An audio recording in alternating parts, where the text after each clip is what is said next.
আমার স্নেহের প্রিয় ছাত্রছাত্রী ভাই বোনেরা, আশা করি তোমরা সবাই ভালো আছো। তোমরা যারা দ্বাদশ শ্রেণীতে পড়ছো, আজকের আমি তোমাদের জন্য নিয়ে এসেছি তোমাদের যাদের এডুকেশন আছে অর্থাৎ শিক্ষা বিজ্ঞান বিষয়টি আছে, আজকের তোমাদের তৃতীয় অধ্যায় অর্থাৎ শিক্ষায় রাশিবিজ্ঞান। তৃতীয় অধ্যায় শিক্ষায় রাশিবিজ্ঞান, এই সাবজেক্টটি থেকে ইম্পর্টেন্ট এমসিকিউ নিয়ে এসেছি। আমি তোমাদের প্রথম অধ্যায়, দ্বিতীয় অধ্যায়, শিখন কৌশল, এইগুলো থেকে তোমাদের এমসিকিউ এসএকিউ দুটোই দিয়ে দিয়েছি। আজকের আমি এর থেকে তোমাদের এমসিকিউ দিচ্ছি। নেক্সট ভিডিও তোমাদের তৃতীয় অধ্যায় থেকে এসএকিউ এবং চতুর্থ অধ্যায় থেকে এমসিকিউ নিয়ে আসবো। বন্ধুরা, একসঙ্গে দুটো অধ্যায় আমি দিতে পারি, কিন্তু ভিডিওটি লং হয়ে যাচ্ছে, ফলে তোমরা কেউ দেখছো না। যত অল্প সময়ের মধ্যে একটা ভিডিও করা যায় ততটাই ভালো। তোমরা যারা চ্যানেলটি সাবস্ক্রাইব করোনি, অবশ্যই তোমরা চ্যানেলটি সাবস্ক্রাইব করে নাও, বন্ধুদেরকে লিঙ্ক শেয়ার করো, তোমরা একটা লাইক করে দিও, প্রয়োজনে কমেন্ট করো, এবং তোমাদের যে ইভিএসের সাজেশান দেবো বলেছিলাম, সেটা কাল কিংবা পরশু কাল রবিবার কিংবা সোমবারের মধ্যে তোমাদের ইভিএসের কিছুটা সাজেশান তোমাদের যাচ্ছে। এবং আগামীকাল এবং তোমাদের যাদের সংস্কৃত আছে, সংস্কৃত সাজেশান অবশ্যই যাচ্ছে। এবং তোমরা যারা ক্লাস 11-এ পড়ছো, তোমাদেরও ইভিএসের শর্ট এবং এডুকেশান থেকে কিছু শর্ট ভিডিও তোমাদেরকে পাঠাবো। এসো আমরা প্রশ্ন উত্তরগুলো খুব তাড়াতাড়ি পড়ে নিই একটা ছোট্ট ভিডিওর মাধ্যমে। দেখো, একের দাগের দেখো 16, 8, 10, 11, 8, 10, 12, 8, 14 স্কোরগুলির মোট বা ভূইষ্ঠক হলো, মধ্যাহ্নস্য হয়েছে, ভূইষ্ঠক হলো, মোট বা ভূইষ্ঠক হলো 16, 10, 14, 8। অ্যান্সার হবে 8। আচ্ছা, এর নিয়মটা তোমরা জানো যে এর থেকে মিন বার করতে হবে, গড় বার করতে হবে। গড় বার করার পর দেখতে হবে যে কোন অঙ্কটা এর থেকে বেশি আছে। দেখো 16, 8, 10, 16 এখান থেকে একবার দেখতে পাচ্ছি, 8 দেখতে পাচ্ছি একবার, দুবার, তিনবার দেখতে পাচ্ছি, 10 এখান থেকে দুবার দেখতে পাচ্ছি, 11 একবার, 12 একবার, 14 একবার। অতএব এর ভূইষ্ঠক হলো 8, ওই জন্য অ্যান্সারটা করা হয়েছে এখানে 8। রাশিবিজ্ঞানের একটি পরিসংখ্যা 12 হলে তার ট্যালি চিহ্ন হবে। তার ট্যালি চিহ্ন যেন 4টে করে ট্যালি দিয়ে, অর্থাৎ লাইন টেনে দাড়ি যেরকম কাটা আছে একটা করে কেটে দেওয়া, সেটা হবে left to right, not right to left. দেখো, বাম দিক থেকে ডান দিকে এসছে, এরকম বাম দিক থেকে ডান দিকে এসছে, তাহলে এই রকম দেখো 5টা, এটা ধরতে হবে 5টা, 10টা, আর এই দুটো 12টা। তাহলে তোমরা একটা এই যে কম্পোজিশনটা দেখতে পাচ্ছ 5টি করে, ঠিক আছে, 5টি করে। যদি তোমাদের 10 বলা হতো দুটো হতো, 12 বলে 3টে, 13 হলো এখানে আর একটা দাঁড়িয়ে থাকতো, 14 হলে আরও 4টে দাঁড়িয়ে থাকতো, যখনই 15 হয়ে যাবে তখন এই রকম 4টে দিয়ে একটা কেটে দেওয়া, তাহলে 5টা। তাহলে অ্যান্সার হচ্ছে কি এ।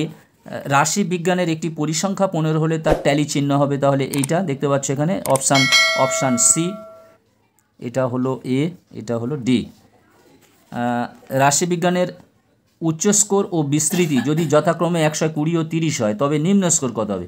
দেখো, উচ্চ স্কোর 120 আর বিস্তৃতি হচ্ছে 30, তাহলে এটা দুটো মাইনাস করতে হবে, উচ্চ স্কোর মাইনাস বিস্তৃতি, তাহলে 120 থেকে 30 বাদ দিলে হবে 90, অর্থাৎ অপশান বি। 18, 15, 25, 12, 10 এর গড় হলো, এর গড় কত বেরোবে? 16, তাহলে গড় মানে মিন, গড়ের যে ইংরেজি কথাটা হলো মিন। 18, 15, 25, 12, 10 সব কটার যোগ করবে, যোগফল হবে 1, 2, 3, 4, 5 দিয়ে 5টা দিয়ে তোমাকে ভাগ করতে হবে, 5 দিয়ে ভাগ করলে তোমার 16 বেরোবে। তার মানে এদের যোগফল হলো 80, তাকে 5 দিয়ে ভাগ করলে 16, তাহলে অ্যান্সার হবে বি। এই শিক্ষাবিজ্ঞানের যে অঙ্ক আছে, এটি তোমাদের প্রথম গ্রুপ থেকে একটি অঙ্ক থাকবে। এখানে 3টি প্রশ্ন দেওয়া হবে, 2টি প্রশ্নের উত্তর তোমাদের করতে হবে এবং তার মধ্যে একটি অঙ্ক থাকবে। অঙ্কটা যে একেবারে মাস্ট করতেই হবে এমন কোনো কথা নেই, তবে অঙ্কটা করলে তোমরা নাম্বারটা ভালো পাবে। তোমাদের ক্লাস টিচারের কাছ থেকে তোমরা অঙ্কটা ভালো করে বুঝে নিও, মিন মিডিয়ান মোড, এই অঙ্কটা ভালো করে তোমরা বুঝে নেবে। 12, 11, 7, 12, 9, 8, 10, 12, 8 স্কোরগুলির ভূইষ্ঠক হলো 12, অপশান বি। কোনটি কেন্দ্রীয় প্রবণতার প্রতীক নয়? গাণিতিক, গড়, পরিসংখ্যা, বহুভুজ, ভূইষ্ঠক এবং মধ্যক। অ্যান্সার হবে পরিসংখ্যা, বহুভুজ, অর্থাৎ অপশান বি। আয়তলেখ আকার সময় পরিসংখ্যাগুলির এফ অর্থাৎ ফ্রিকোয়েন্সি, পরিসংখ্যার ইংরেজি হলো ফ্রিকোয়েন্সি, স্থাপন করা হয় শ্রেণী ব্যবধানের নিম্ন সীমায়, অর্থাৎ অপশান সি। রাশি বিজ্ঞানের একটি পরিসংখ্যা 11 হলে তার ট্যালি চিহ্ন হবে, তাহলে নিয়মটা দেখো, এইটা দেখো, 1, 2, 3, 4, একটা 5টা হলো, এটা 5টা হলো, 5টা 10টা একটা, অর্থাৎ অপশান বি। 10 দাগের প্রশ্ন 8, 6, 10, 12, 9, 14, 4 স্কোরগুলির গড় মান হবে 9, অর্থাৎ অপশান ডি। তাহলে গড় মান, তাহলে সব কটা যোগ করবে, করে 1, 2, 3, 4, 5, 6, 7 দিয়ে ভাগ করলে 9 বেরিয়ে যাবে, অর্থাৎ যোগফল হবে 63। শ্রেণী 40 থেকে 45-এর শ্রেণী সীমানা হলো। শ্রেণীর সীমানা বার করতে গেলে তোমার প্রথম অঙ্কটা আছে 40, তাহলে 40 থেকে 0.5 মাইনাস করো, তাহলে 39.5। এটা যখন তুমি মাইনাস করবে এটা তখন তোমার 0.5 যোগ করতে হবে, তাহলে 45.5 অর্থাৎ 45.5। তার মানে এইটা হবে অপশান বি। রাশিবিজ্ঞানের বিজোড়, এটা বিজোড় হবে র। বিজোড় রাশিমালার ক্ষেত্রে মিডিয়ানের সূত্রটি হলো n+1/2 তম পদ, n+1/2 তম পদ অর্থাৎ অপশান সি।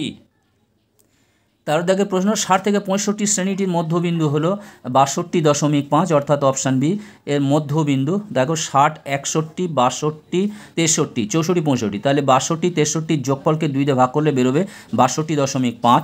15, 8, 10, 12, 10, 15, 18, 13, 15 স্কোরগুলির ভূইষ্ঠক হলো, ভূইষ্ঠক বা মোড হলো এখানে হবে 15। দেখো 15 বেশি আছে, 1, 2, 3টে 15 আছে, অতএব অপশান সি। 24 ও 30 শ্রেণীটির মধ্যবিন্দু হলো 24 থেকে 30, মধ্যবিন্দুটা হবে 27 হবে। গাণিতিক গড়কে বলা হয়, গাণিতিক গড়কে বলা হয় মিন, গাণিতিক গড়কে বলা হয় মিন। এবার দেখো অপশান লিখিনি, এ কটা প্র্যাকটিসের জন্য তোমাদের দিয়েছি, একবার করে পড়ে নেবে। গড়ের সূত্রটি অর্থাৎ মিনের সূত্র হলো এটা হচ্ছে সিগমা x/n, তারপরে এম সমান হচ্ছে সিগমা x/n। এম বলতে এখানে কি বোঝায়? এম বলতে বোঝায় গড় অর্থাৎ মিন। কোনো রাশিমালার প্রত্যেকটি উপশ্রেণীর নিম্ন সীমার পরিপ্রেক্ষিতে লেখচিত্র স্থাপন করা হলে তাকে বলা হয় আয়ত লেখচিত্র, আয়ত লেখচিত্র। ফ্রিকোয়েন্সি বন্টনের সর্বোচ্চ স্কোর ও সর্বনিম্ন স্কোরের মধ্যে যে ব্যবধান থাকে তাকে বলে প্রসার বা রেঞ্জ, প্রসার বা রেঞ্জ।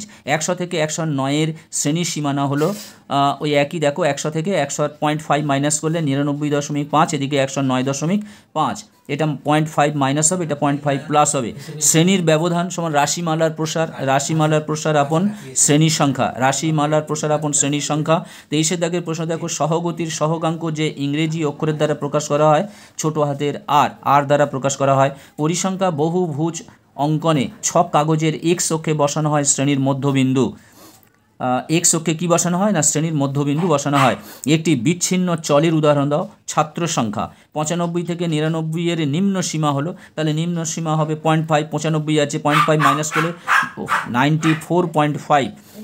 27-এর দাগের প্রশ্ন, হিস্টোগ্রামের অপর নাম হলো আয়ত লেখো। 90 থেকে 99 শ্রেণী ব্যবধানটির সীমা হলো 89.5 থেকে 99.5, 89.5। এটা প্র্যাকটিসের জন্য দেখো একই প্রশ্ন 2-3 বার করে আছে। 79 থেকে 89 শ্রেণী ব্যবধানটির উচ্চসীমা ও নিম্নসীমা কত হবে? এখানে দেখো লেখা রয়েছে, আমি লিখে দিচ্ছি, প্লিজ কমেন্ট, এটা আমাকে কমেন্ট করে জানাও এর উত্তরটা কত হবে। 79 থেকে 89 এর শ্রেণী ব্যবধানটির উচ্চসীমা কত এবং নিম্নসীমা কত, এটি কমেন্ট করে আমাকে জানাও। বন্ধুরা, আজকের মতো ভিডিওটি শেষ করলাম।